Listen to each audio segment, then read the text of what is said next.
এগুলো রান্না কখন বসাবেন? স্যারদের পরে। কখন? স্যারদের পরে। 4টার পরে রান্না করবে। অলমোস্ট হচ্ছে ফজর আজান যখন দিবে তার কাছাকাছি পরপর বসায় দিবে আর কি। এখানে এক ভাইও আছে, গরুর মাংসগুলো সাইড করে রাখছে। এখানে কয়জনের গরুর মাংস আছে ভাই? এখানে কয়জনের গরুর মাংস রান্না পাক করা আছে? আপনারা পাক করবেন? কতজন? 1000। 1000-এর আয়োজন আছে এখানে। দেখেন গোস্ত আর নাই না?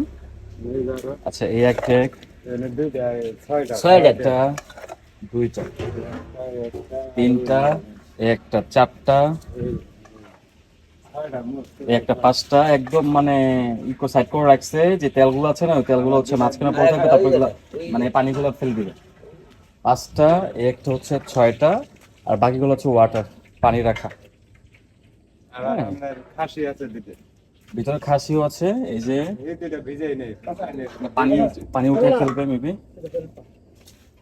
এগুলো থেকে পানিগুলো ঝরে ঝরে জমতেছে, তখন তারা এই পানিগুলো ফেলে ফেলে দিবে। ওই যে এক মামা কাজ করতেছে।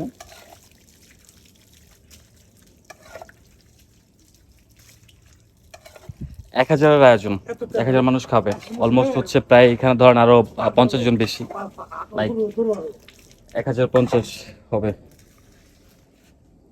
Okay. ঠিক আছে মামা, তাহলে কাজ করুন সবাই। চলুন ভিতরে যাই, দেখি কি অবস্থা। এখানে সবাই কাজ করতেছে নিরিবিলি বসে। ওই যে দুই ভাই বসে আছে, রান্নাও বসায় দিছে অলমোস্ট। চিন্তা করা যায়, অলমোস্ট গরমও হইতেছে। আগুন